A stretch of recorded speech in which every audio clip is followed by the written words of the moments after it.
want to hit you guys on just some of the injury updates. It was a tough day from that standpoint.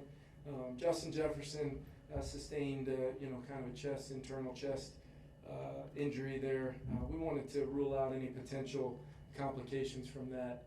So he did go to a local hospital and get evaluated, and he has since returned, and he will travel home with us. So feel pretty encouraged about the early news on Justin. Now we'll have to see on a short week how he's able to turn over from this. But Brian O'Neill suffered an ankle sprain, left ankle sprain, did not return. Alex Madison, a right ankle sprain, did not return. And then Jalen Naylor there late looked to sustain a concussion. At least he was put in the protocol, so we'll see how he handles kind of the travel home and then the short week like I was talking about. Across the board, just want to first and foremost talk about our defense and what they were able to do for our organization today. They continue to individual players thriving in their roles, but it's the collective effort of those guys over there. We're playing a lot of guys, different personnel groupings. Flo and his staff continue to do a great job, not worrying at all about anything else than going out there and doing their job. And what that looks like, as we tried to overcome some health adversity on offense, and then just didn't have a very good day of execution, either pitching and catching or sustaining kind of drive. So we really leaned on them, and I thought they were huge and just gave us a chance. We talked about it. We were going to win the turnover battle today. It was kind of a non-starter for us, and maybe affected the way we did things at times. But to win the turnover battle just teaches you a lesson. It's not always going to be pretty. There's going to be a lot of things that are tough to deal with, and execution that we've got to clean up. And certainly we all can do better on offense. But you win the turnover battle and your defense plays the way they did, you've got a chance to win a football game in this league. So addressing the quarterback position, just wanted to came in today with a plan to try to do some things to run the football and have Josh be a part of that, whether it be zone read or some design to what we wanted to get done, and then try to incorporate some pass games things. They got after us a little bit up front. A couple adjustments we didn't make when things were moving fast out there, gave them some easy sacks, but you got to give them credit. And Crosby is, even though he's dealing with some injury right now, he's a special player. So want to give him as much credit as possible. Makes it hard to call the game, trying to find where he is and make sure you try to help any way, shape, or form. But did decide there in the second half that maybe Nick would provide us not only with a spark, but just knowing that we would probably have to have two or three or four third down conversions. Felt like my trust in Nick with his preparation, he could be called upon. We got him some reps last week to make sure that he was ready to go. And he did exactly that, went in and made some critical plays to move the chains and ultimately get us in range for the very limited amount of points that we got today offensively, but enough to win the football game. Kevin, how much did Justin's absence early on just affect what you wanted to do offensively? Yeah, I mean, you put together a plan, getting him back, and you're trying to feature him as much as possible, and then there's a lot of football left where guys that had reps in certain spots, and now we're moving. Everybody's kind of shifting around, and you feel comfortable with their execution level, but it's going to kind of be a multi-guy move type of process based upon personnel groupings. What are we in 11, 12, 21? Are we getting big in 13? And it taxes everybody a little bit, but that's our jobs, and the players understand that we're one snap away from needing that to happen. Just thought overall, if we make a couple tough plays, a couple contested catches there in the first half for Josh, or a chance to maybe put our hands and finish a couple more catches, maybe the day is a little bit different because you get a couple of those first half explosives that we were in dire need of. But at the same time, just thought our execution across the board just needs to be one where we can count on the 10 other guys in the huddle to do their jobs, regardless of if there's guys going down. You lose your right tackle, you're playing against a team with a premier rusher, and they immediately want to line him up over there the rest of the day. And we've got to try to overcome to at least give Josh or Nick, whoever's in the game, a chance. But I just think We're going to continue to press onward the way our defense is playing, get quality efforts in the kicking game, and find enough offensively to remain competitive and grow with whatever group of guys we're going to be out there. The expectation is that we continue to improve, and it shows up next Saturday. Kevin, you mentioned the third downs. What made you feel like Nick was going to be a better option for you converting those late, that you made the switch from Josh to him there? Yeah, just kind of where we're at in the plan, Ben, some of the things we had called and attempted, looking at what kind of inventory-wise we had left. We kind of, created some things, based upon how they were playing today. And then understanding, sometimes the hardest part is trying to make sure, depending on what hash you're on, to try to give help in spots you may need to, especially when, there was at a point in time we lost, Dalton for a couple snaps or BO for the game. And then just, also not wanting to lose TJ as a weapon when you lose Jets when we did. So it takes all 11, and as coaches we found a way to make a couple plays to move the ball down into the scoring range. Would have loved to get 7, but at that point when we finally did, it was kind of right in that mold of, clock and potential risk of turnover, knowing that we've got a chance to take the lead in a 0-0 game. Kevin, just how much goes into a decision to make a quarterback change mid-game? I'm sure it's not something you take lightly. So. No, and I think I credit Josh for his preparation. I credit him for coming out and giving our offense, some chances in the first half. There's probably plenty of guys in there thinking back on a few plays that would tell you that they can make that play when given the opportunity. And then just as the game went on, just a couple plays here and there that probably Josh would love to have back. Felt like, they were going to make it tough for him to try to really get up and out and attack. He got us an early first down there with his legs, and then it kind of dried up from there. It's difficult. I always want to, communicate and be honest, and I just said at this point in time, I want to give Nick a chance to get in there. Nick's got a great feel for our offense, and when I was able to call it for him and kind of communicate with him a little bit, he went out there and executed. So we'll take a look at it. Don't want to, get into declaring anything for next week right now. With the type of injuries and the way it's been on offense this season, we're a week-to-week offense at this point. We're going to find out who we're going to have available, figure out the best possible plan we can put together against a really good team at their place, and we'll let you guys know as the week goes on.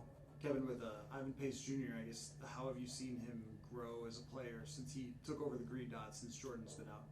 Yeah, I think it's, one of the things that jumps out at you is just the communication, because I'm able to, hear flow in the dialogue he has with IP, and then I'm able to then watch IP's dialogue with the huddle. He's got great command.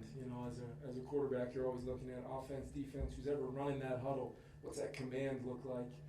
How is that information getting distributed around the huddle?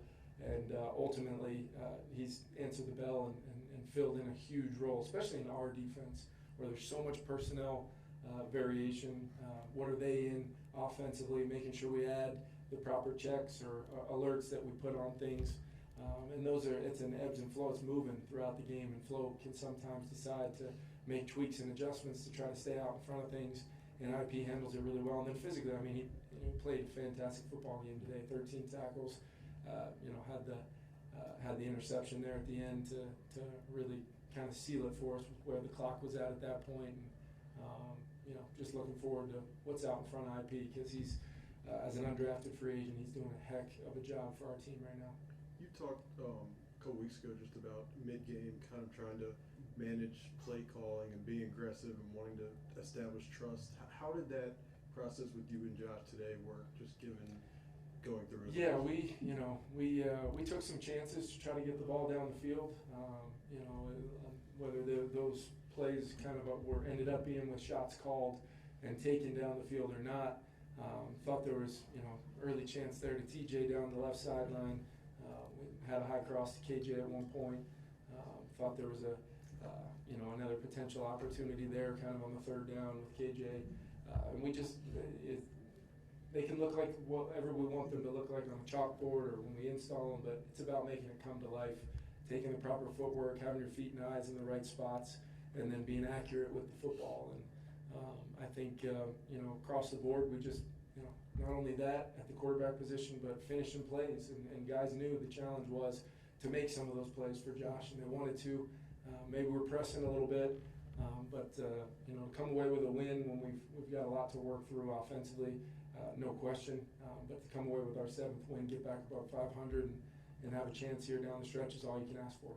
Kevin, what went into the decision to have Wes Phillips coach today and come with the team after the news you guys get Friday night? Yeah, I'm glad you asked about that. You know, when that information kind of came in, Wes immediately informed the team and everybody that he's required to inform. I was incredibly disappointed. There's no question.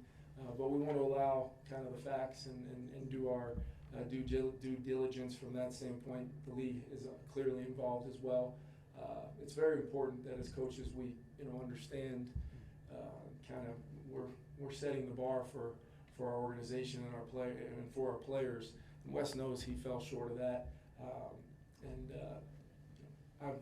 Wes is one of the closest coaches I've ever been around. I care about him deeply, and we're as an organization going to support him and know ultimately that we know that Wes knows he made a mistake, and we're going to kind of handle that accordingly as we get more information and ultimately work through it. But I think it's a lesson for all of us. No matter whatever you think, this amount or that amount, you got to have a plan and make sure, because it was something we were all very disappointed in. Safe to say he'll continue to coach. Yeah, it's going forward. to be something we'll continue to evaluate. But with it being late on Friday and kind of gathering more information on it, I made the decision, after really circling up with our leadership and everybody, that Wes would travel and ultimately coach today, and we'll continue to kind of process the information as we move forward and work through whatever discipline there may be at that point. With considering what all Jefferson had to do to get back on the field, how disappointing was it to see him get hurt again? And on that play, did you think there should have been a flag for defensive receiver? Yeah, I don't know about. I'm not going to get into all that as far as whether there should have been a flag or not. That's really not my place. But more importantly about Justin, incredibly disappointed for him. Just knowing how much it meant to him to get back out on the field, and you could see on the play that it even happened on. High throw over the middle and critical 3rd down play, and he goes and makes the play. That's Justin Jefferson right there. We had another, able to hit him on a, comeback route out on the sideline, and timing, rhythm, bang, there he is. Right when Josh needed him, he was there, versus a kind of an all-out pressure type look.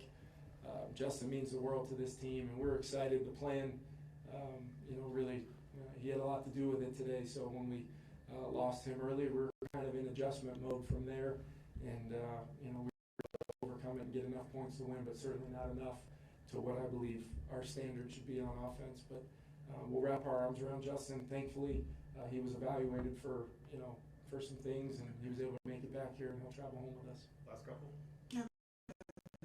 Flo is capable of making those in-game adjustments as you guys need it. How much of that, though, hinges on when you see a game going like this for your offense, switching over to that headset and saying, listen, I need you? Does that change kind of his outlook on the game? Does he get a little bit more aggressive, or maybe plays even more conservatively, knowing that it can't give up points? No, I think there's no, whether it's a conservative or aggressive, I think it's, what D&D are we in, and ultimately knowing that he wants to, we're just running our scheme, and we're making the adjustments throughout the game to adjust to kind of their game plan coming off the bye. They showed us a couple new things, really on both sides of the ball. In the end, my trust in Flo, really our dialogue is more so, hey, here's my mentality with where we're at in the sequence of this game. Here's what I'm thinking on, maybe even why I make some decisions that I do offensively, knowing where they're at from a standpoint of how they're getting stops. And then can we try to flip the field position that was tough for us for a chunk there? Can we try to use some earned first downs if we're not going to continue to progress and go score, limit the ability to possibly turn the football over in a game like that, and then see if we can win the field position statistic as the game kind of wore on there. Last one. Kevin, you mentioned getting Justin evaluated for a few things there. Did he have X-rays to rule out broken ribs at all? I don't know all that. He definitely, I do know he received X-rays, and I'm not entirely sure that it has anything to do with his ribs. I was just told kind of chest internal, making darn sure that we had kind of ruled out anything serious. And I thought Tyler and Uriah and the doctors did a great job doing what they should in the moment, which is making sure we avoid potentially some very serious things there. And like I said, as far as I'm concerned, what I've been told, It looks like we avoided any significant thing there. Now we'll see where he's at. Able to fly home with us, get him some treatment, and see where he's at for his availability for next week. Thanks, everyone. Thanks, guys.